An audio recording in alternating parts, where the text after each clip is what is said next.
พี่พ่อมีพี่น้อง FC ทุกท่านทุกคนนะครับพ่อพี่น้อง FC ทุกภาคส่วนนะครับไม่สูงค่าไม่สูงพ่อเมพี่น้องใต้ปาหน้าลุงน้องยิงน้องจ้ากูก็กูโกนจ้ากว่าจิมยิงจิมจ้าจิมพี่น้องใต้เฮากูก็กูโกนชาวไทยใหญ่ทุกท่านทุกคนจิมจำจิมไก่กูก็ขาเนาะในวันนี้นะครับผมช่องไดฟู้ดชาแนลทำอาหารพื้นบ้านคนไทยได้มาพูดคุยทักทายเจอกันอีกแล้วครับในยามช่วงเช้าก็ไม่ถือว่าเช้ามากนะครับก็สายแล้วนะครับก็10 โมงกว่าแล้วครับ10 โมง 15 นาทีแล้วนะครับโอเคในวันนี้ในยามช่วงเช้านะครับผมช่องไตฟู้ดชาแนลทำอาหารบ้านคนไทยนะครับวันนี้ผมมีเมนูนะครับแล้วก็ผมจะมาชักชวนพ่อแม่พี่น้อง FC ทุกท่านทุกคนนะครับมากินกับข้าวกับปลาในนามหลักสูตรเมนูบ้านคนไทยด้วยกันในยามช่วง10 โมง 15เนาะมาพูดคุยทักทายกันในยามช่วงเช้าวันนี้นะครับก็เจอกันสักประมาณสักครึ่งชั่วโมงเนาะครึ่งชั่วโมงหรือว่าประมาณ1 ชั่วโมงนะครับก็รู้สึกว่าวันนี้ก็เป็นวันที่30นะครับเดือนที่11 2025ครับก็ตรงกับวันอาทิตย์นั่นเองนะครับขอให้ทุกคนมีความสุขในวันอาทิตย์นะครับ Happy Sunday everyone for today นะครับ Good morning hi everyone นะครับ Welcome to in my Thai Food Channel ทำอาหารพื้นบ้านคนไทย everyone นะครับโอเคแล้วเข้ามาพูดคุยทักทายกันนะครับ everyone come to talk me นะครับsee I come to see you again for today this morning ครับ is now time 10-15 minutes นะครับ15 minutes everyone can you coming and follow for me นะครับ thank you ขอบคุณมากๆขอบคุณจากพ่อแม่พี่น้อง FC ต่างชาติด้วยนะครับรวมถึงพี่น้องทุกภาคส่วนนะครับก็วันนี้ก็ไปผมจะพา FC พ่อแม่พี่น้องไปผัดชิ้นในหรือว่าเครื่องในนะครับไม่ใช่อันนี้ไม่ใช่เครื่องในไก่ไม่ใช่เครื่องในหมูนะครับอันนี้ก็เป็นเครื่องในชิ้นหรือชิ้นเนื้อหรือว่าเครื่องในวัวนั่นเองนะครับโอเคครับในส่วนของอันนี้ที่เป็นลักษณะแบบนี้ผมใส่ถ้วยไว้เรียบร้อยนะครับผมก็ได้จัดเตรียมแล้วก็ผมได้ล้างเนื้อหลังจากล้างเนื้อเสร็จเรียบร้อยผมก็ได้มาหั่นซอยเรียบร้อยนะครับเครื่องในต่างๆมีตับมีปอดแล้วก็มีทางไส้มีทางเขาเรียกว่าพาคิริวหรือเทนาบอกห้องว่าที่เป็นแผ่นๆนะครับพาคิริวนั่นเองครับแล้วก็มีตับมีม้ามนะครับแล้วก็มีไส้มันแล้วมีจิ้นเนื้อมันนะครับเนาะแล้วก็ขาก็ไล่ใส่ครับก็ได้ใส่พักลงไปนิดหน่อยเป็นโมคคารีนะครับเนาะโมคคารีก็เป็นคล้ายๆหมูละปานเมืองไทยพ่อโมคคารีนะครับนะแล้วก็เขาก็ปรุงเครื่องปรุงรสใส่พวกข้าวหอมหรือว่าไอ้ตะไคร้มะเขือเทศขิงนะครับข่าแล้วก็ใส่ลงไปนะครับพวกเบื้องด้วยไอ้หอมปรุงด้วยพริกแล้วก็หอมแดงแล้วก็มีเกลือชูรสนะครับรสดีนะครับแล้วก็ใส่ลงไปเรียบร้อยแล้วก็คั้งน้ำมันนะครับผมก็จะนำกลับไปผัดชิ้นเนื้อหรือว่าผัดเครื่องในวัวนั่นเองนะครับโอเควันนี้ก็มีเมนูหลักสูตรพื้นบ้านคนไทยแค่นี้นะครับก็ไม่เป็นไรแล้วก็มาพูดคุยทักทายกันด้วยแล้วก็ในส่วนของนี้ก็เป็นถั่วเน่าทอดกรอบนะครับแล้วก็มีทั้งถั่วลิสงครับลิสงแล้วก็เป็นลูกเรือมันฝรั่งนอดทอดอร่อยนะครับอันนี้ก็เป็นมะแตงไฮแตงสวนเข้มนะครับนะหวานละ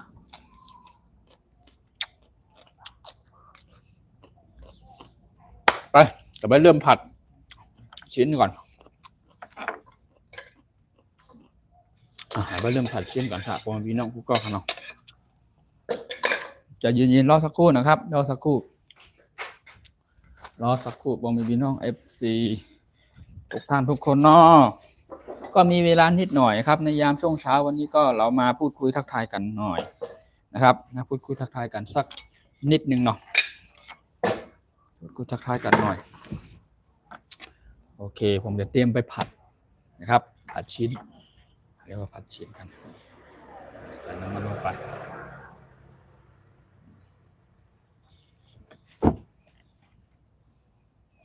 สวัสดีครับสวัสดีทั้ง20กว่าท่านนะครับสวัสดีครับโอเคมายินดีต้อนรับทุกท่านทุกคนนะครับเข้าสู่ช่องไต้ฟู้ดชาแนลทำอาหารพื้นบ้านคนไทยนะครับวันนี้ทำให้เราใส่เสื้อกันหนาวเสื้อหนาด้วยเพราะอากาศมันหนาวเนาะในยามช่วงเช้าแต่ก็ไม่ถือว่าเช้ามันสายแล้วเพราะว่า10 โมงจะครึ่งแล้วนะครับก็ยังหนาวอยู่อากาศมันหนาวเนาะช่วงนี้บ้านเราเนาะภาคเหนือนะครับ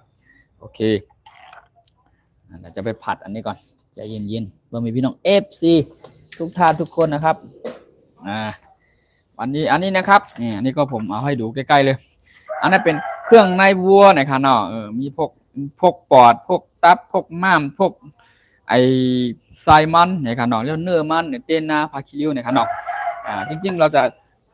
ทำเป็นคล้ายๆแบบแกงอ่อมก็ได้หรือว่า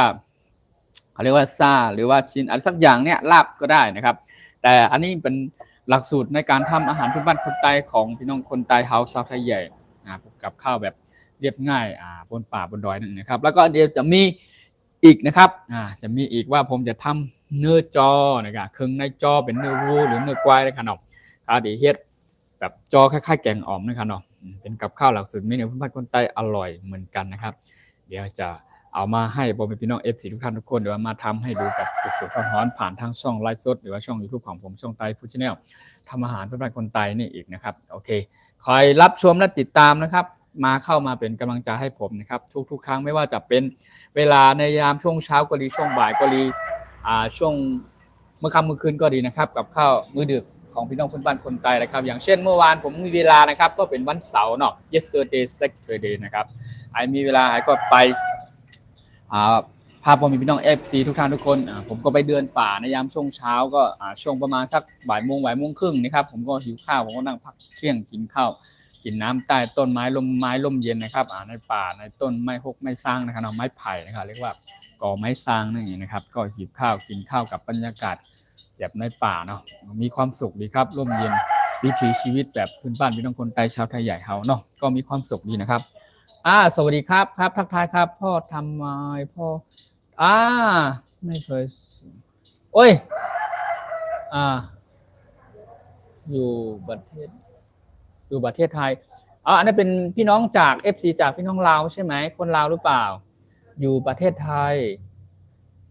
นี่ผมพออ่านออกอยู่บ้างเป็นภาษาลาวเนาะโอเคโอเคนี่ก็แซวมาแล้วโอเคขอบคุณมากครับขอบคุณจากการคอมเมนต์ขอบคุณจากพ่อแม่พี่น้อง FC ทุกภาคส่วนที่เข้ามาเป็นแห่งอกแห่งใจให้กันไม่เป็นไรเข้ามาพูดคุยทักทายกันได้แล้วก็แซวกันเล่นๆไปพูดคุยทักทายกันไปเนาะในยามช่วง10 โมงครึ่งในวันนี้วันอาทิตย์ขอทุกคนทุกท่านมีความสุขในวันอาทิตย์นะครับ Happy Sunday everyone นะครับแล้วก็ and welcome to in my Thai food channel ทำอาหารพื้นบ้านคนไต้ everyone นะครับวันนี้มาพบกับผมไต้ฟู้ดชาแนลทำอาหารพันคนใต้ไปผัดนี่เลยผมตั้งน้ำมันอยู่วันนี้ผมเวลาจำกัดหน่อยวันนี้ผมไม่ค่อยมีเวลาเยอะเท่าไหร่นะครับผมก็เลยจะผมก็ปรุงเครื่องปรุงรสอะไรเรียบร้อยในส่วนของอันนี้เนาะผมก็จะนำกลับไปผัดหรือไปทอดชิ้นนั่นเองนะครับสำหรับพ่อแม่พี่น้อง FC ท่านใดที่อยากกินกับข้าวกับปลาเมนูพื้นบ้านคนใต้แล้วก็หรืออยากทำกับข้าวหรือว่าเป็นคนที่ชอบทำกับข้าวแปลงเมนูแปลงกับข้าวต่างๆอยู่แล้วนะครับมาช่องนี้เลยนะครับเดี๋ยวพาทำพาลุยพาทำพาแปลงให้เห็นแบบสดๆร้อนๆนะครับมาโอเคพ่อแม่พี่น้องทุกท่านทุกคนนะครับตั้งน้ำมันเดือดๆใส่ลงไปจัดไปเลยพ่อแม่พี่น้องทุกก็ค่ะมา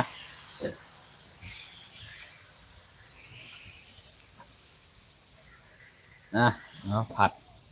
เลยเอาใส่ลงไปครับอันนี้ปรุงเครื่องปรุงรสเรียบร้อยหน่อยเลยค้างผงขมิ้นนิดนึงเดี๋ยวผมเติมลงไปอันนี้ก็ผมจะตั้งทิ้งไว้ก่อนใจเย็นๆครับพ่อแม่พี่น้องกูโกนค่ะเนาะใจเย็นข้าวเดี๋ยวหั่นนี่รอก่อนหั่นด้วยซอยนี่รอก่อนซอยเรียกว่าอะไรวะต้นหอมผักชีนะครับสำหรับที่จะใส่ลงไปเนาะสวัสดีครับสวัสดีพ่อแม่พี่น้อง FC ทุกภาคส่วนนะครับสวัสดีครับได้ใหม่สูงกูก็ค่ะพี่น้องเต็มป่าเต็มลงน้องยี่น้องใจกูก็ค่ะเนาะมีเวลามีขยามครับก็มาพูดคุยทักทายกันมาละต่อกันในยามช่วงเจ้าวันนี้ค่ะเนาะเป็น10:15มาเด็ดค่ะพ่อแม่พี่น้องกูก็ปาหน้าลุงน้องยิงน้องใจค่ะเนาะกูกวนมาอยู่กันไหลมาอยู่ตั้งปอดไหลแกเย่ามาปั่นเอ็นปั่นแห้งขาเฮาในคลองใต้เฮ็ดข้าวภาคขากูก็ยินดีตอนฮับกูก็ค่ะบ่เป็นพี่น้องใต้ชาวไทยใหญ่กูก็รวมถึงพี่น้องทุกภาคส่วนพี่น้องคนไทยคนเมืองเฮาทางโดยเฉพาะพี่น้องทางภาคอีสานของเฮาเนาะรวมถึงพี่น้องต่างประเทศด้วยนะครับพี่น้องชาวฝรั่งชาวอังกฤษ ไปทางโซนยุโรปไปทางนู้นนอกพี่น้องคนจีนคนอะไรจากไชน่ากาจะเป็นกาจะเป็นกาโกเลียกาเนี่ยครับทั้งไชน่าฮ่องกงอินโดนีเซียมาเลเซียสิงคโปร์ไปทางนู้นพี่น้องประเทศเพื่อนบ้านใกล้เคียงแล้วก็ทางพี่น้องจาก FC จากลาวกัมพูชาหรือเวียดนามพวกนี้กันเนาะมาเขามาเป็นนี้เป็นแห้งพูดคุยทักทายกันนะครับครับสวัสดีครับอ๋อจาก FC จากอันนี้ลาวใช่ไหมสปปลาวเนี่ยผมก็อ่านภาษาลาวได้อยู่นี่โอเคขอบคุณมากเนอะขอบคุณจาก FC จากพี่น้องคนลาวเฮาเนาะที่เข้ามาติดตามรับชมเป็นกำลังใจให้ผมนะครับมาเลยครับผมคิดว่าระหว่างพี่น้องคนลาวเนาะพี่น้องคนลาวของ FC จากพี่น้องคนลาวหรือพี่น้องคนไทยชาวไทยใหญ่นะครับผมคิดว่าหรือว่าวิถีชีวิตอาจจะไม่แตกต่างกันอะไรมากเท่าไหร่นะครับอาจจะคล้ายๆกันนะครับเพราะว่ามันเป็นเขาเรียกว่าอะไรแต่ส่วนมากผมชอบแบบวิถีชีวิตของพื้นป่านะครับ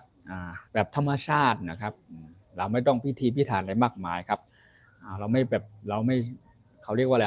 ไม่อยู่แบบหรูหรากินแพงประมาณนี้เดี๋ยวก็อยู่แบบธรรมชาติพื้นป่าอยู่แบบแบบวิถีชีวิตบ้านเฮาบนป่าบนดอยนะครับในชนอย่างผมก็ชนเผ่าพี่น้องคนไทยชาวไทยใหญ่นะครับก็ชอบแบบวิถีชีวิตแบบนี้ธรรมชาติแบบนี้บางทีก็ไปเดินป่าไปตามไร่ตามสวนตามนาชอบแบบนี้ครับชอบไปหาปูหาปลาตามห้วยน้ำลำธารต่างๆนะครับแล้วก็ไปหาเก็บผักเก็บหญ้าไปหาไม้กระพุ้งกระบอกข้าวหลามนะครับชอบเข้าป่าเลื่อนป่าแบบนี้ครับนานๆจะมีทีนึงแต่ถ้ามีเวลาว่างก็ไปบ่อยๆนะครับนี่ก็เดี๋ยวทำไงต่อโคตรข้าวเลยไม่ต้องอะไรมากมายเนาะอันนี้ก็ไม่ค่อยมีอะไรเยอะนะครับก็มีแค่เมนูที่ผมกำลังแปลงหรือทำอยู่นี่ผัดเครื่องในวัวเนาะผัดเครื่องในวัวชิ้นวัวนั่นเองนะครับผัดชิ้นวัวนั่นแหละเครื่องในวัวนะครับแล้วก็มีถั่วลิสงทอดกับถั่วเน่าแผ่นนะครับทอดกรอบก็นี่ก็มีอันนี้มีรากชูนะครับเรียกรากชูแล้วก็ถั่วเน่าครับอร่อยนะครับไข่พริกผักต้องกินผักแบบนี้กันกินกับเนี่ยถั่วเน่าแล้วมาแต่งนะครับเดี๋ยวก่อนตอนนี้ก็นี่ให้ดูเลยนี่แบบนี้เลยครับพ่อแม่พี่น้องFC นี้น้อง FC ทุกท่านทุกคนเนาะแป๊บนึงผมหาจานใส่ถ้วยใส่ก่อน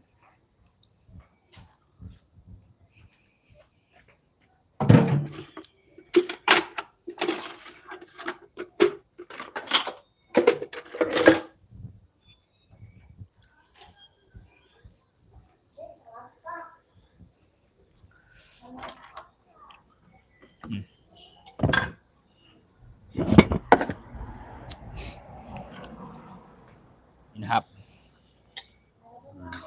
ใจเย็นๆนะครับโอ้หอมแน่นอนครับมีข่ามีขิงมีตะไคร้พร้อมเลยนะครับแล้วก็มีทางหอมแดงนะครับใส่ลงไปครับเดี๋ยวผมจะเติมผงขมิ้นลงไปนิดหนึ่งผงขมิ้นครับผงขมิ้นครับนึงขมิ้นผงขมิ้นนะ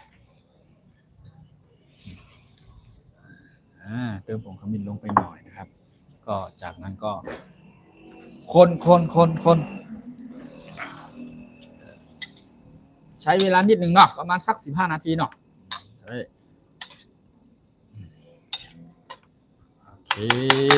โอเคทิ้งไว้ก่อนตอนนี้ก็เป็นเวลาอยู่ที่10:30นะครับตอนนี้ก็คือ10:30แล้วครับผมมีพี่น้อง FC ทุกท่านทุกคน10:30 10 AM 30 minutes now นะครับI think is a 5 minutes I think finish already นะครับจะวางบนนี้พร้อมกินพร้อมทานได้เลยนะครับแต่5 นาทีผมคิด5 นาทีเดี๋ยวรอแป๊บหนึ่งก่อนนะครับกำลังใช้เวลาผัดหรือคั่วชิ้นเนื้อนี่อยู่นะครับแล้วก็น่าจะประมาณหลัง10:30นะครับน่าจะประมาณนี้ก็ผมจะขอตัวและขออนุญาตลงไลน์นะครับแต่ตอนนี้ก็ มาพูดคุยทักทายและมากินข้าวด้วยกันก่อนนะครับโอ้วันนี้วันอาทิตย์เนาะวันอาทิตย์สำหรับพ่อแม่พี่น้อง FC ท่านใดที่ยังอยู่ที่ยังมีเวลาที่ไม่ได้ไปทำการทำงานเดี๋ยวหยุดพักผ่อนวันนี้ก็เข้ามาพูดคุยทักทายกัน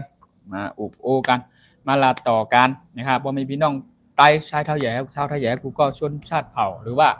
พี่น้องคนไทยคนเมืองของเฮาทุกภาคส่วนนะครับแล้วก็พี่น้องต่างชาติต่างถิ่นต่างประเทศต่างแดนด้วยนะครับมาอยากกินกับข้าวเมนูพื้นบ้านคนไทยอยากกินกับข้าวหลักสูตรในพื้นบ้านแบบธรรมชาติแบบวิถีชีวิตนะครับต้องช่องไต้ฟู้ดชาแนลทำอาหารพื้นบ้านคนไทยเท่านั้นนะครับแล้วก็พามาไซส์ผักพามาทำแล้วไม่พอพามากินให้ดูด้วยทำให้เห็นแบบสดๆร้อนๆเลยครับผมเสียดายอย่างหนึ่งผมเขาเรียกว่าองศามุมกล้องหรือว่าพื้นที่บริเวณการจัดถ่ายทำหรือว่ามันไม่ค่อยอำนวยความสะดวกเท่าไหร่นะครับเดี๋ยวผมคิดว่าอนาคตนะครับผมอาจจะมีแบบเป็นสามารถวางมุมกล้องต่างๆสามารถเห็นได้ทุกจุดทุกมุมเวลาปรุงเวลาหั่นเวลาทำอะไรเวลากำลังผัดไม่ต้องยุกย้ายมาแบบนี้นะครับผมก็มีแผนคิดไว้แบบนี้อยู่นะครับแต่ตอนนี้ก็เขาเรียกว่าอะไรวะทักทายกันผ่านทั้งช่อง YouTube ผ่านไลฟ์สดแบบนี้คือทำได้แค่นี้ก็ทำไปก่อนแล้วก็มาพูดคุยทักทายกับพ่อแม่พี่น้อง FC ทุกท่านทุกคนได้ทุกวันนี้นะครับก็รู้สึกว่ามีความสุขและมีกำลังใจจาก FC ทุกท่านทุกคนด้วยแล้วก็ผมก็แฮปปี้กับการที่ได้ทำกับข้าวกับปลานะครับแล้วก็มีความสุขกับพ่อแม่พี่น้อง FC ทุกท่านทุกคนที่เข้ามาเยี่ยมชมเป็นกำลังใจให้ทุกครั้งนะครับก็มีความสุขดีนะครับก็ในอนาคตเราก็ไม่แน่เนาะไม่แน่ไม่นอนนะครับอาจจะผมอาจจะแบบเต็มที่อลังการอย่างนี้ครับแต่ว่าตอนนี้ก็คือกำลังเขาเรียกว่าอะไรกำลังคิดอยู่ว่าจะทำอย่างไรต่อหรือว่าจะทำให้แบบพื้นที่บริเวณนะครับหรือว่าห้องที่ผมถ่ายประจำหรือว่าไลฟ์สดประจำในมุมตรงนี้ณที่นี้นะครับว่าจะทำอย่างไรให้มันกว้างขึ้นแล้วก็ให้มันให้พอมีพี่น้อง FC ทุกท่านทุกคนได้เห็นแบบทุกฉากทุกมุมแล้วก็ทุกองศานะครับกล้องจะได้หมุนไปหมุนมาได้แบบเต็มรูปแบบนะครับก็ตอนนี้ค่อนข้างบริเวณมันก็อาจจะเล็กนิดหนึ่งนะครับเดี๋ยวว่าอนาคตไม่แน่อาจจะ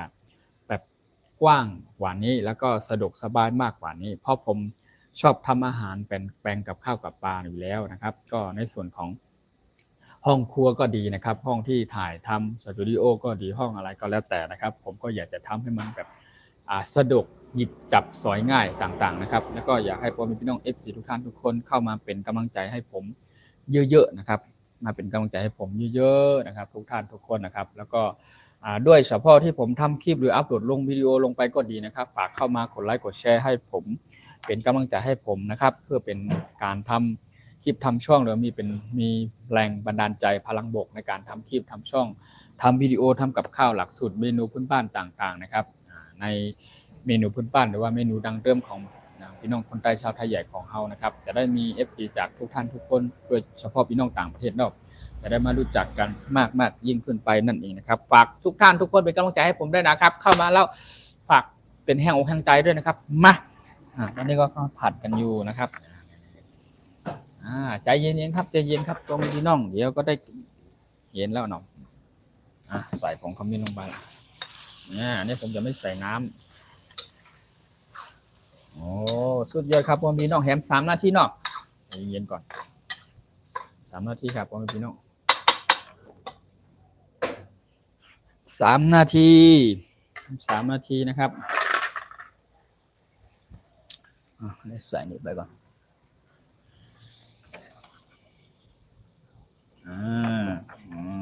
จัดไปครับพี่น้อง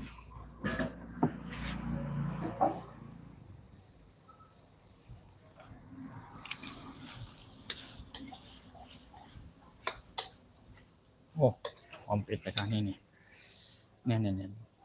เป็นเครื่องในวัวนะครับชิ้นวัวนะครับหอมไปใจครับพี่น้องทุกคนอร่อยแน่นอนไม่ต้องห่วงเลยสุกเรียบร้อยแล้วขอบคุณพ่อแม่พี่น้อง FC ทุกท่านทุกคนนะครับที่อยู่เป็นกำลังใจให้กันอยู่นะครับ บางท่านก็อาจจะเพิ่งเข้ามาหรือว่าบางท่านก็อาจจะเข้ามาแล้วติดตามรับชมอยู่ในขณะนี้อยู่เป็นเพื่อนกันเป็นกำลังใจให้กันอยู่ขอบคุณมากนะครับสวัสดีครับสวัสดีครับผมสวัสดีครับแล้วก็ครับมีพี่น้อง FC เนาะทุกท่านทุกคนนะครับขอบคุณมากขอบคุณจากการคอมเมนต์ครับขอบคุณจากการคอมเมนต์การกดไลค์กดแชร์ติดตามเข้ามานะครับยินดีต้อนรับค่ะพี่น้องกูก็ยินดีต้อนรับทุกท่านทุกคนนะครับในเมื่อวานผมก็ไปพูดคุยทักทายกันเจอกันในป่าเนาะไปนั่งกินข้าวกินน้ำแล้วก็พอดีไปเดินป่าแล้วเหนื่อยแล้วก็มีพกสะพุงสะเปียงมีกับพงกับข้าวติดกับพงกับเป๋าไปเนาะเนี่ยติดเขาเรียกว่าติดถุงไปหาเก็บผักนะครับผมได้ผักอะไรนะเก็บอะไรผักหว่าเอาผักหว่าผักเซียวเนาะก็เก็บไม่อยู่นะแล้วก็ไปหาเขาเรียกว่าอะไรใบตุ้งใบตองได้เนาะได้มาเยอะอยู่โอเคเรียบร้อยนะตอนนี้ก็มาแจกไปเลยพี่น้องทุกท่านทุกคนมาเลยใส่ครับ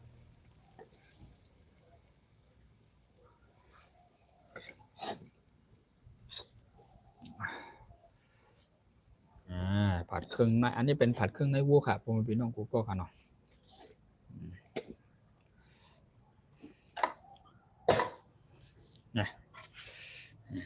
ไม่ต้องพิธีพิถันอะไรมากมายครับประมาณนี้ก็อร่อยแล้วเต็มที่แล้วโอเคนะอร่อยมากนะครับจัดไปครับพี่น้อง FC ทุกท่านทุกคนเนาะหวานเต้ๆหวานเปียใจหวานเต้ๆหวานเปียใจแปลว่าอร่อยมากๆอร่อยแน่นอนประมาณนี้ครับพี่น้อง FC เป็นภาษาชนชาติเผ่าพี่น้องคนไทยเฮานั่นเองนะครับก็พิธีการทักทายในยามช่วงเช้าก็คือสวัสดีครับแปลว่าหมายสูงค่ะสวัสดีในยามตอนเช้าครับหมายสูงในกลางในเจ้าค่ะแล้วก็สวัสดีตอนบ่ายครับตอนเที่ยงตอนบ่ายก็คือประมาณว่าหมายสูงตอนกลางวันตอนบ่ายครับแล้วก็สวัสดีในยามช่วงเย็นครับเมื่อค่ำเมื่อคืนก็เรียกว่าหมายสูงกลางค่ำกลางคืนนั่นค่ะนะครับเนาะภาษาอังกฤษก็ good morning and good afternoon good evening นะครับเนาะก็ในแต่ละวัฒนธรรมแต่ละภาษามันก็แตกต่างกันไปเนาะแล้วก็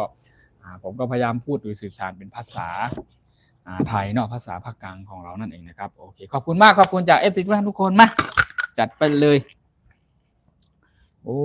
หอมนี่นอนนะเนี่ยหอมนี่นอนนะเข้มนะครับพี่น้องคุกก็ค่ะโอ้นี่จัดไปครับนี่ขิงมาถั่วลิสงอันนี้ถั่วลิสงทอดกับพี่น้องคุกก็ค่ะเนาะ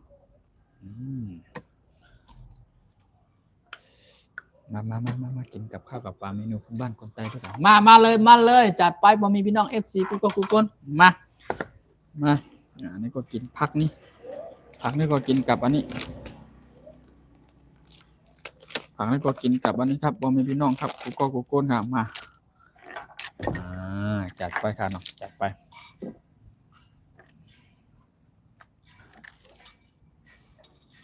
มาทักทายพูดคุยกันนิดหน่อยสวัสดีครับ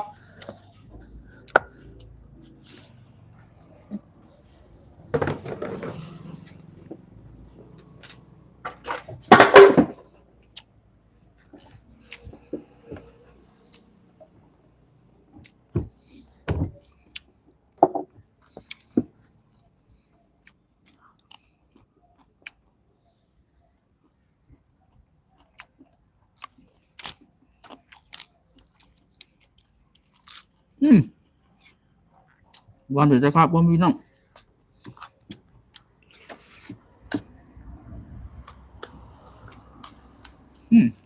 เพื่อนครับ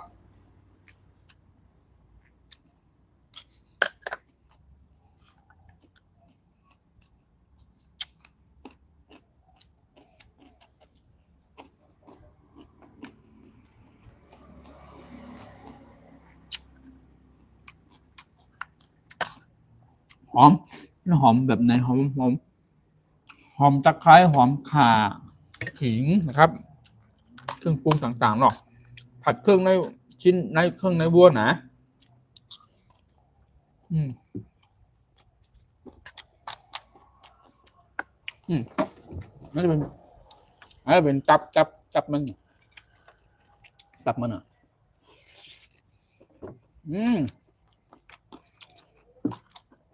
อร่อยมากๆเลย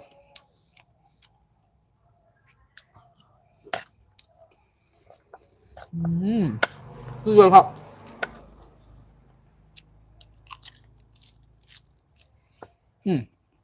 อร่อยแล้ว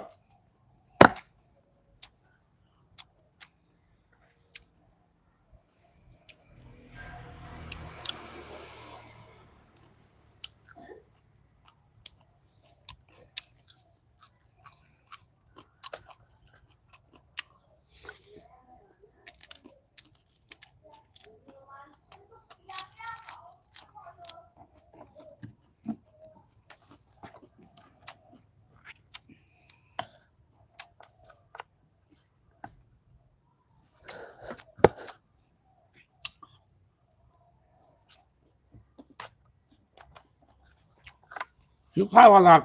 หิวข้าวมากครับ so hungry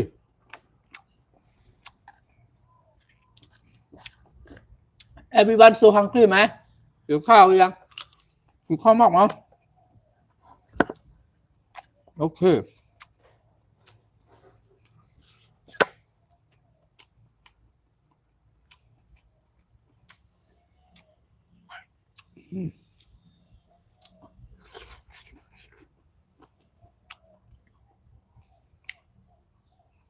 หอม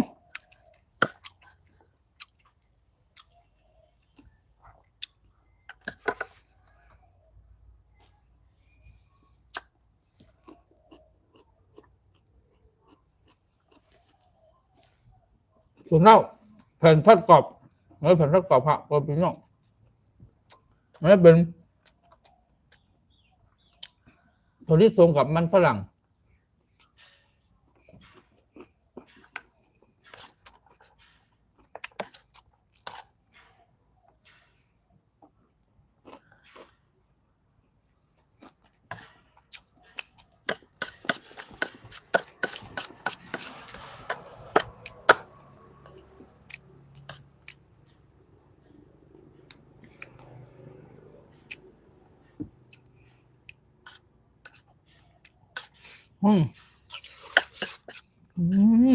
สุดยอด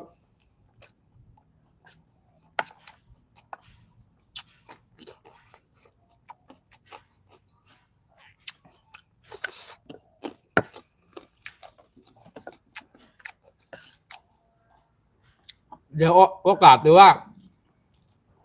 วันถัดไปนะครับผมจะแผงแกงอ่อมของพี่น้องคนไทยเนาะทุกครั้งที่ผ่านมานะครับผมจะทำเป็นคลิปหรือวิดีโอนะครับในนามหลักสูตรเมนูบ้านคนใต้นะครับตั้งแต่แรกจนจบนะครับเป็นวิธีการทำหลักสูตรปรุงเครื่องปรุงรสต่างๆนะครับแต่ผมได้อัปโหลดเป็นคลิปวิดีโอความยาวประมาณ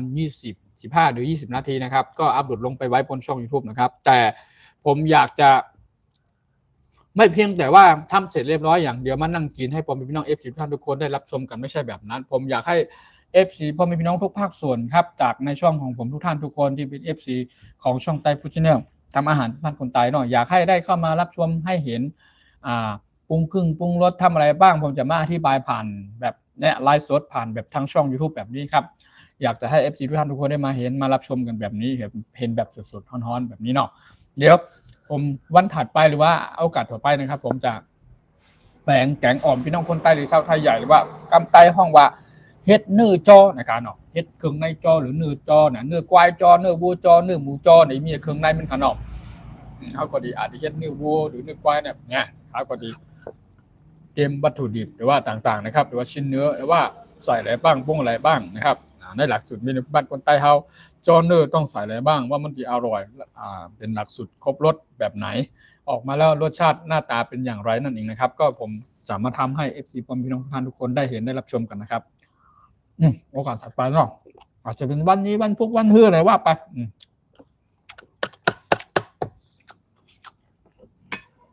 โอ้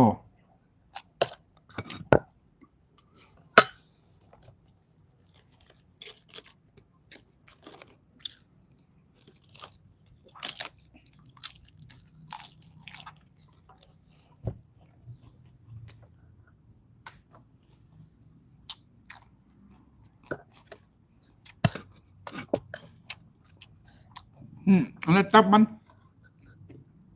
เฮ้ยอันนี้ตับกันเนาะตับมีปอดด้วยก็เครื่องในรวมกันเนาะรวมกันหมดเลยสุดยอดหิวข้าวมากๆเลย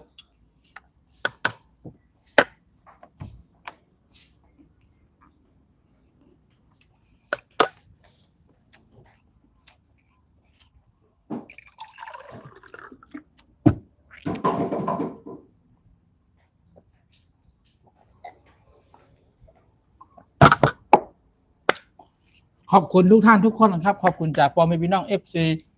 หลายๆท่านนะครับที่เข้ามาเป็นแห้งอกแห้งใจให้ผมเป็นกำลังใจให้ผมนะครับข้าวเพิ่มน้ำ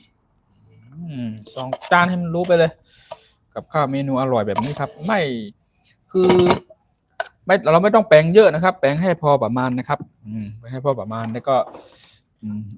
กับข้าวน้อยๆแต่ก็กินแบบมีความสุขอร่อยดีนะครับเพราะว่าได้มีโอกาสได้มีเวลาได้มาพูดคุยทักทายกับ FC ทุกท่านทุกคนอะไรท่านเนาะจากผมมีพี่น้อง FC ทุกภาคส่วนนะครับโอเคมาครับผมมีพี่น้อง FC ครับมา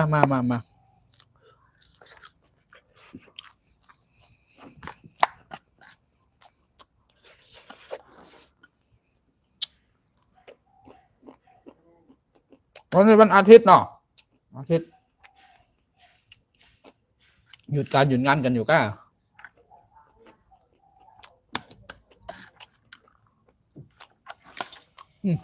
สุดยอดเลย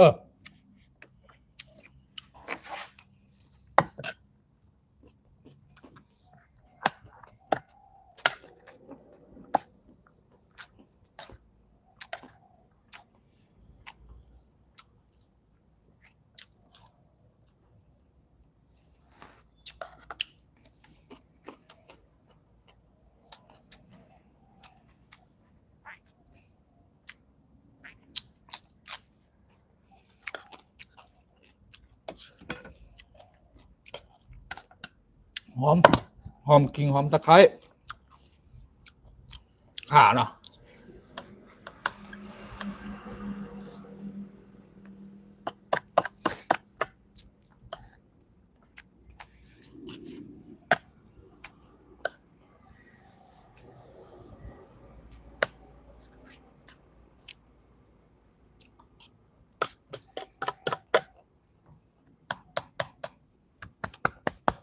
thank you very much thank you ขอบคุณครับขอบคุณจากการเข้ามาติดตามและเพิ่มเป็นกำลังใจให้ครับ thank you for your follow ครับ thank you follow for me everyone thank you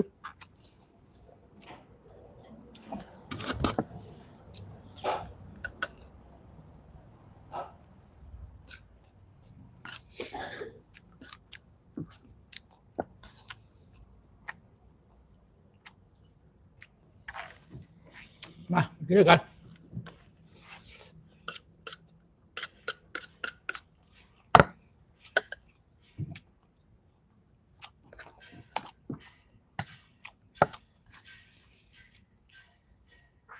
พวกนั้นก็เป็นวันที่1แล้วเนาะวันที่1 เดือนธันวา December tomorrow December 25เนาะ2005เข้าในเดือนธันวาอีกหน่อยก็สิ้นปีละ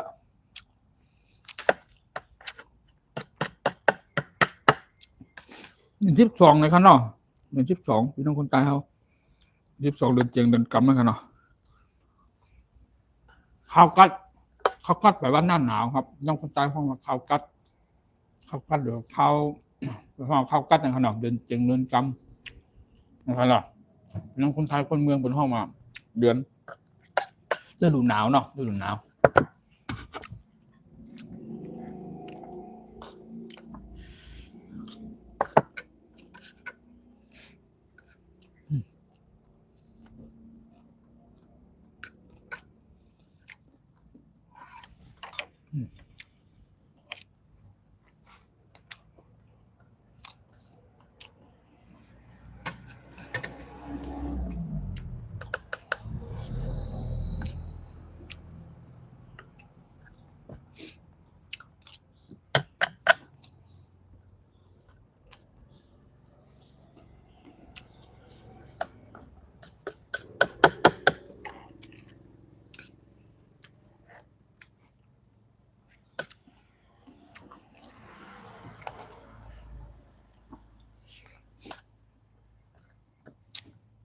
สวัสดีครับสวัสดีทั้ง15ท่านนะครับสวัสดีครับพ่อแม่พี่น้อง FC ทุกท่านทุกคนสวัสดีครับ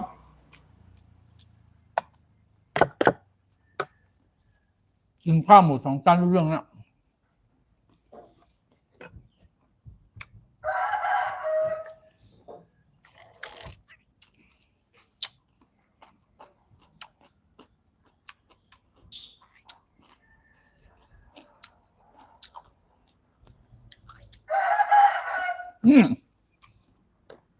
ไก่ขัน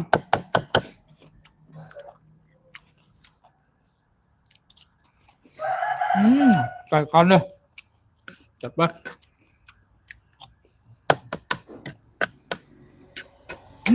หมดแล้วจะหมดแล้วสุดยอดมากเลยสุดยอดมากเลยเป็นพี่น้อง FC ทุกท่านทุกคนบ้านเปิดกันบ้านเปิดครับพี่น้องยินดีจมขอบใจอย่างน้ำคือก็คือเขามาเป็นแห้งข้าวข้างหน้ามาชุงก็ข้ามมาชุงก็ข้ามก็เพื่อนข้ามมาชุงที่เขามาเป็นแห้งเป็นมาอยู่เป็นยังเอวข้องใจกันเนาะโอเคในวันนี้ก็ขอให้มีความสุขไม่นั่งจอดไม่นั่งเสื้อไม่นั่งมวนใจกันกูก้นขนาดบอลไม่นั่งกูก็ค่ะ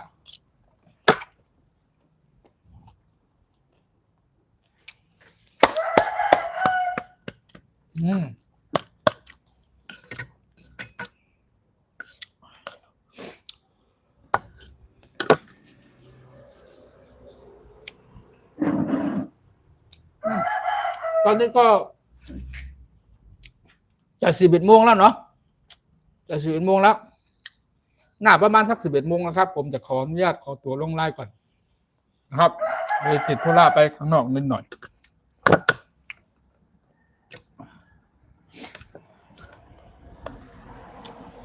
ไม่สูงกูก็ค่ะไม่สูงส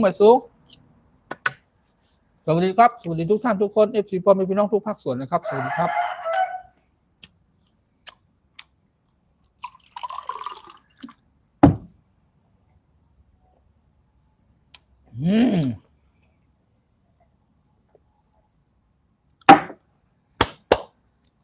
สุดยอดว้า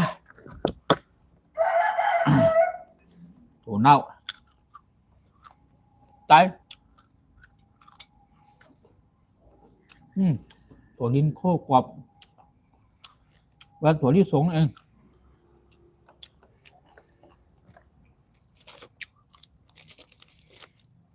นี่อร่อย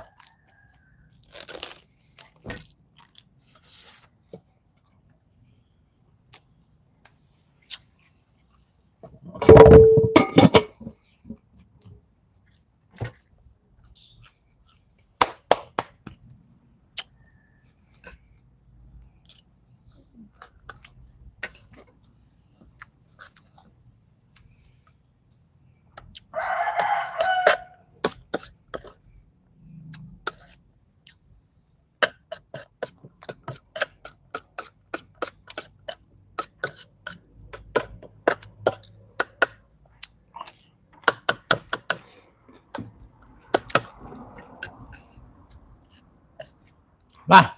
เขามาแล้วมาเป็นแห้งแห้งใจให้กันเนาะมาเป็นกำลังใจให้กันครับทุกท่านทุกคนครับ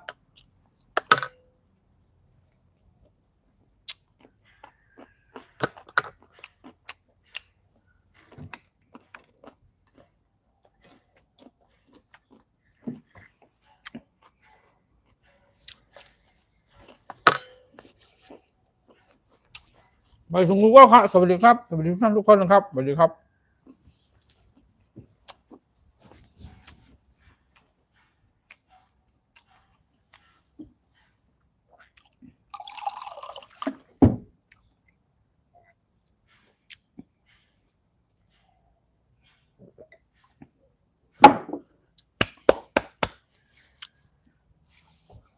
ขอบคุณมากครับขอบคุณทุกท่านทุกคนนะครับสวัสดีทุกท่านทุกภาคส่วนนะครับ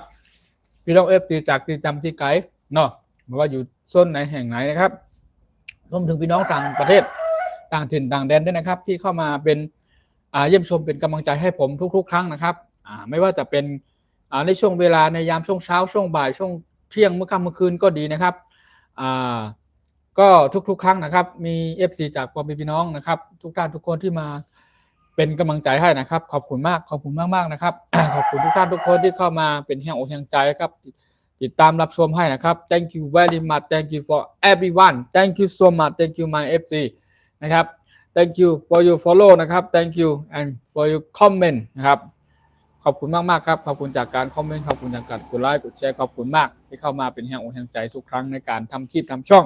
ทำวิดีโอทำกับข้าวในนามหลักสูตรเมนูบ้านคนไทยนะครับก็ยินดีต้อนรับพ่อแม่พี่น้อง FC ทุกท่านทุกคนหรือว่ารวมถึงพี่น้องต่างชาติก็เช่นกันครับ Welcome to everyone นะครับ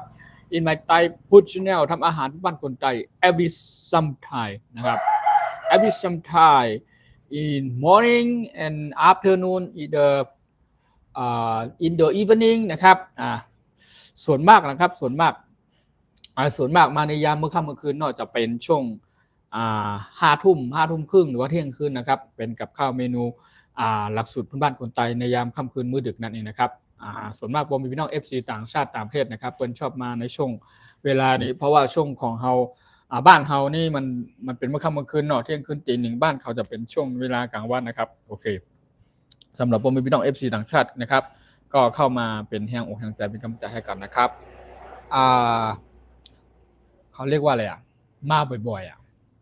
อยๆในช่วงหลังจาก 11:30 หรือ12 in the evening นะครับ in the evening every night ครับ every night ส่วนมากนะครับจะเป็นในยามเมื่อค่ำเมื่อคืนทุกคืนนะครับประมาณนี้นะครับโอเคตอนรับผมพี่น้อง FC ต่างชาตินะครับขอบคุณมากขอบคุณทุกท่านทุกคนนะครับสวัสดีครับสวัสดีทุกท่านทุกคนนะครับเห็นคำหนึ่งทุกยอดความมดเที่ยงอร่อยมาก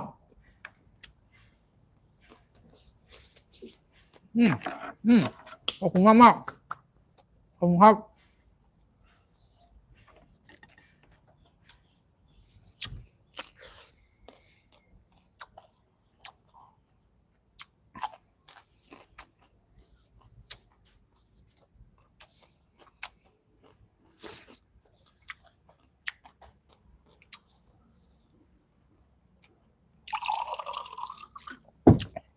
ขอบคุณจากพ่อแม่พี่น้อง FC ทุกท่านทุกคนนะครับสวัสดีครับ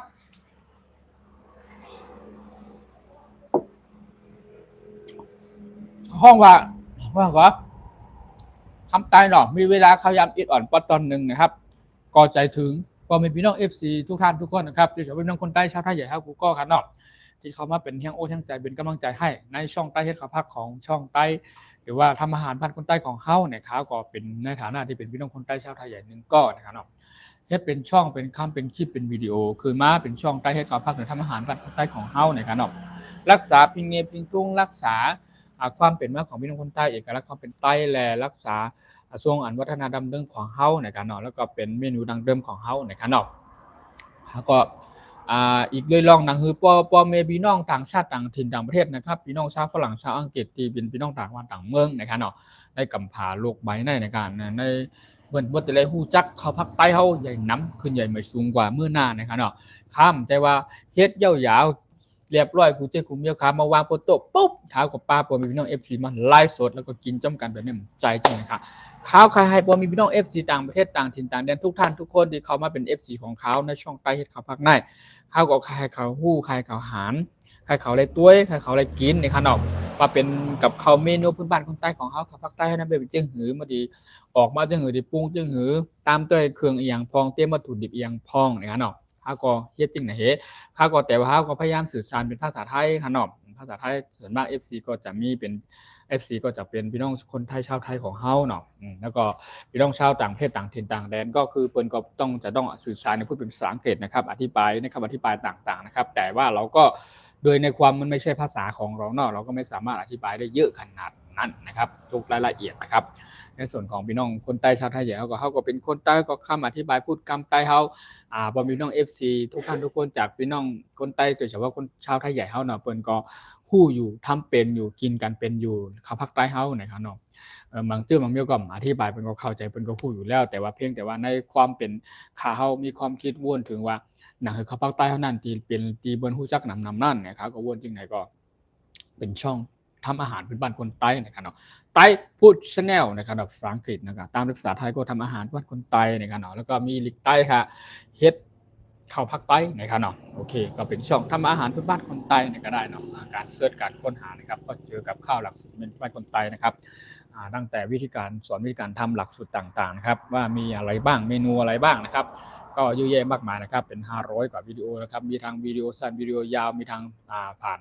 ไลฟ์สดผ่านทางช่อง YouTube บ่อยๆนะครับก็สามารถเข้ามาติดตามรับชมย้อนหลังได้นะครับแล้วก็คอมเมนต์ไว้ใต้คลิปของนั้นๆครับถ้าสงสัยอะไรอย่างไรครับในหลักสูตรวิธีการทำต่างๆนะครับก็ฝากบอพี่น้อง FC ทุกท่านทุกคนนะครับไม่ว่าจะเป็นพี่น้องคนทางพี่น้องโซนทุกภาคส่วนนะครับแล้วก็โดยเฉพาะพี่น้อง FC จากพี่น้องลาวของเฮานะสปปลาวพี่น้อง FC จากกัมพูชาเวียดนามทางมาเลเซียสิงคโปร์จากกับกูเกิลก้นพี่น้องทางตอนเหนือเมียนมาและฉานไปทาง12บ้านเป็นคนใต้ชาวไทยใหญ่ของเฮากูก็กูก้นที่คำว่าปันแห้งเขาเนี่ยก็กูก็เนี่ยก็ยินดียินโจมแหละใหม่สูงกูก็ค่ะแล้วก็ยินดีต้อนรับกูชื่อกูกำกูลองที่เขาเลยมาเฮ็ดกับภาคใต้เฮาแน่ฮับตอนบ่มีพี่น้องกูก็ปาหน้าลุงอาลุงยี่ลุงใจกูก็กูก้นขาเนาะแล้วก็ FC จากทุกท่านทุกคนจากพี่น้องคนไทยคนเหนือคนเมืองคนเหนือของเฮาเนาะทุกกลุ่มทุกชนเผ่าของพี่น้องในแต่ละทุกภาคส่วนนั่นนะครับเนาะก็ยินดีต้อนรับทุกท่านทุกคนนะครับและก็ใหม่สูงกูก็ค่ะใหม่สูงในวันเมื่อนั้นครับก็ดีย้อนตั้งข้องลงไลน์ก่อนนะครับเนาะเพราะว่าใจข่าวยามไปหมก47 นาทีครับตอนแรก11 โมงแต่เดี๋ยวเนาะเดี๋ยวย้อนเช็คเวลาได้ก่อนตอนนี้ก็11 โมง 3 นาทีนะครับเนาะ3 minutes นะครับ now นะครับ I think 11 after 11 10 minutes นะครับ I will stop ละหยุดไลน์ละลงไลน์ละแฮมมาไม่เกิน11 โมง 10 นาทีนะครับขอบคุณน้อง FC ทุกท่านทุกคนขอบคุณมากขอบคุณจากการกดไลค์กดแชร์ขอบคุณจากการเข้ามารับชมติดตามเป็นกำลังใจให้ผมเยอะๆนะครับผมจะมีกับข้าวเมนูหลักสูตรบ้านคนใต้อีกเยอะแยะมากมายเพียบเลยนะครับผมจะมาทักชวนปอมเป็นพี่น้อง FC ทุกท่านทุกคนนะครับอาจจะมีคนเท่าผู้ชำนาญการผู้ทำอาหารบ้านคนใต้ของเฮานะครับเนาะโอเคขอถามมาหน่อยได้มาละต่อลูกหลานแป๊บนึงเอานั่นมาป้าเลยเอาดึกอันนั้นมากันมาเพียงมาเลยเอามากะมาเลยมาเลยไปให้มาละต่อปอมเป็นพี่น้อง FC มาละต่อลูกหลานก่อนสักแป๊บนึงเข้ามาเลยแป๊บนึงก่อนที่ข้าวดิย้อนลงไลน์ขนาดทำเนี่ยข้าวดิลงไลน์ละต่อลูกหลานสักหน่อยร้านค้ามาชิมกุ๊กก็วันหลังครับเดี๋ยวเฮ็ดคลิปนะที่มีคนทำบนอยู่ด้วยในคลิปในวิดีโอเนาะมาแล้วก็ให้คนทำมาลาเดี๋ยวลูกหลานก่อนใส่สัตว์กำไตเลยเดี๋ยวแปะให้ลูกหลานกินข้าวแย่ตัวมดเยี่ยวอย่าหมดเราก็ได้เขาใต้ภาคใต้นี่ว่าวันน่ะมีเขาแต่กินเยี่ยวถ้าเขาอยู่บริเวณแถวนั้นมันไปไหนถ้าเพิ่นหิวมันก็มามันก็ทำกินเองเนี่ยบางทีมันก็อยู่ในคลิปในช่องนะครับเนาะก็เลยบอกว่ามาลาต่อลูกหลานพูดคุยลูกหลานหน่อย FC ทุกท่านทุกคนหน่อยนะครับส่วนมากถ้าทำคลิปวิดีโอมีบนมีมาปั่นแห้งน้ำก็คือเข้ามาเป็นกำลังใจให้เยอะๆนะครับโอเคเรียบร้อยครับไม่สูงหน้าไม่สูงตอนแต่วันเมื่อไหร่มีคนทาบนคามาทักทายลาต่อลูกหลานทุกก็ด้วยโอเคไม่สูงครับโอเคขอบคุณมากนะครับทุกท่านทุกคนนะครับผมจะขออนุญาตลงไลน์ก่อนขอตัวและขออนุญาตลงไลน์ก่อนได้มาพูดคุยทักทายกันใหม่เจอกันใหม่ในวันถัดไปครับพ่อแม่พี่น้องกูก็ครับยินดียินชมใหม่สุงกูก็ครับสวัสดีครับสวัสดีทุกท่านทุกคนนะครับก่อนหน้านี้สักครู่ที่ผ่านมาตะกี้นะครับมีคนเท่าเพิ่นมาพูดคุยทักทายกับลูกหลานหน่อยเดี๋ยวอาจจะมี FC หลายๆท่านอาจจะเข้ามาดูทั้งคลิปทางวิดีโอครับที่มีคนเท่าเพิ่นแปลงเพิ่นอยู่ทั้งช่วยทั้งเป็นมือซ้ายมือขวาผู้ช่วยผู้คนเท่าผู้ชำนาญการทำงานปั้นคนใต้ของเฮาเพิ่นอยู่ในช่องหรือในวิดีโอส่วนมากนอกเกินอาจจะมี FC หลายๆท่านถามมาหายไปไหนคนเท่ามีคนเป็นผู้หญิงหนาไม่เห็นยายเลยยายไปไหนหายไปไหนอย่างเงี้ยบางทีเพิ่นก็อยู่แถวนี้แหละเพิ่นไปไหนนะครับผมทำคลิปทำวิดีโอแบบเต็มรูปแบบหรือว่าแบบอาจจะต้องใช้วัตถุดิบต้องใช้เวลาหน่อยก็เปิ้ลจะเข้ามาช่วยนะครับเข้ามาช่วยแปลงอันนู้นอันนี้นะครับอย่างที่ผมทำคลิปใหม่ล่าสุดนะครับที่ผมอัปโหลดลงไปแล้วเขาเรียกว่าไก่จอกหรือไก่ห่อนึ่งไก่นะครับหรือว่าเนื้อไก่นึ่งนะครับเนาะข้าวก็อะไรเฮ็ดกว่าแล้วอัปโหลดลงไปไว้นะครับใจเป็นข้าวยามวิดีโอความยาวอยู่ที่18 นาทีในขนาด18 นาทีนะครับก็มีคนท่าเพิ่นอยู่ด้วยเพิ่นอยู่ช่วยด้วยนะครับเพิ่นช่วยนู่นช่วยนี่นะครับจนจบคลิปเลยนะครับก็ ฝาก FC พวกพี่น้องหรือว่าลูกๆหลานๆคนเฒ่าเนาะที่เข้ามาเป็น FC จากช่องใต้ผู้ชแนลทำอาหารปั้นคนใต้บนก็เข้ากะติดตามรับชมมาเป็นกำลังใจให้กันขนาดผมเป็นพี่น้องกูก็ขาไม่สูงกูก็ขาไม่สูงตอนแต่วันไม่ได้ข้าวก็ดีย้อนตั้งข้องลงไลน์ก่อนค่ะเนาะย้อนตั้งข้องลงไลน์ก่อน FC ผมเป็นพี่น้องกูก็ค่ะตอนนี้ก็ขออนุญาตลงไลน์ก่อนนะครับไม่สูงครับบายบายสวัสดีครับบายบายทุกท่านทุกคนนะครับ Hi everyone Hi โอเคบายบายโอเคตอนนี้ก็11 minutes นะครับ maybe 3 minutes นะครับเดี๋ยวลงไลน์แล้วเดี๋ยวขออนุญาตลงไลน์แล้วได้มาพูดคุยทักทายเจอกันใหม่ในวันถัดไปขนาดบอมเป็นพี่น้องกูก็ค่ะไม่ซูมสวัสดีครับสวัสดีทุกท่านทุกคนนะครับโอเคอร่อยมากค่ะมื้อนี้ค่ะเป็นกับข้าวเมนูพื้นบ้านที่เฮาเฮ็ดแปลงด้วยฝีมือของเฮาขนาดนี่ก็อันนี้เป็นจานข้าวหมดไป2 จานละจานข้าวหมดครึ่งหม้อละอันนี้ก็หมดเกลี้ยงเรียบร้อยเลยผัดเครื่องในวัวเครื่องในจิ้นบัวนะครับเนาะก็บอกว่าถ้าเป็นรากชู่มีชู่เนี่ยแม้ผักกาดลุงหัวใจครับว่าอันนี้ก็เป็นถั่วน้ำแผ่นถั่วน้ำแคบถั่วลิสงทอดกรอบสุกอะไรร้อยเสือมันฝรั่งเนาะโอเคเนาะไม่สูงกูก็ขนาดสวัสดีครับสวัสดีทุกท่านทุกคนนะครับผมจะขออนุญาตลงไลน์ก่อนครับบ๊ายบายกูก็กูก้นค่ะไม่สูงครับเนาะไม่สูงขอบคุณจากการกดไลค์กดแชร์นะครับขอบคุณมากที่เข้ามาติดตามรับชมให้นะครับเป็นกำลังใจให้นะครับโอเค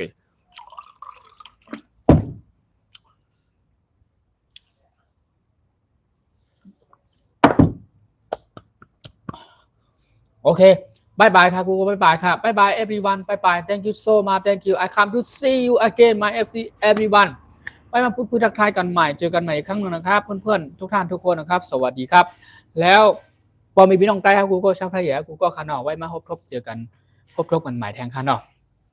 ในช่อง YouTube ของเขาช่องใต้เฮ็ดข่าวภาคไหนขานอไว้พบกันใหม่เจอกันใหม่ครับยอดดังของลงไลน์ก่อนขอลงไลน์ก่อนนะครับโอเคขอบคุณมากเนอะบ๊ายบายครับกูก็บ๊ายบาย everyone บ๊ายบาย thank you so much thank you บ๊ายบายทุกท่านทุกคนนะครับบ๊ายบายครับขอบคุณมากครับขอบคุณจากการกดไลค์กดแชร์กดติดตามเข้ามาเป็นกำลังใจให้ทุกครั้งนะครับของช่องไตรผู้ชแนลทำอาหารทุกท่านคนไตนะครับ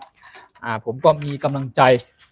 มีแห้งอกแห้งใจจากมีพี่น้อง FC ทุกท่านทุกคนนะครับเพื่อที่จะได้มีพลังบวกในการทำคลิปทำช่องแล้วมีแรงบันดาลใจเนาะฝาก FC ผมเป็นพี่น้องทุกท่านทุกคนเป็นแห้งอกแห้งใจให้ผมด้วยนะครับทุกครั้งนะครับที่เข้ามาเยี่ยมชมนะครับในผ่านทางช่อง YouTube หรือช่องไลฟ์สดผ่านทางช่อง YouTube ช่องใต้ผู้ชแนลทำอาหารทุกวันคนใต้เลยครับเนาะกูกลกับไม่สูงกูก็กาไม่สูงในวันนี้ครับนะ Happy Sunday everyone นะครับขอให้มีความสุขในวันอาทิตย์วันนี้นะครับโอเคไว้มาเจอกันใหม่นะครับโอเค Happy Sunday everyone bye bye I come to see you again my FC everyone thank you so much thank you bye byeบายบายค่ะกูก็ค่ะวันนี้ค่ะมาพบกันใหม่ทั้งค่ำค่ะนอขอให้มีตั้งเสื้อใจในวันอาทิตย์วันในค่ะนอมีความสุขในวันอาทิตย์นะครับไปมาพูดคุยทักทายกันใหม่สวัสดีครับสวัสดีทุกท่านทุกคนนะครับสวัสดีครับใหม่สูงค่ะกูก็ค่ะใหม่สูงบายบายค่ะบายบาย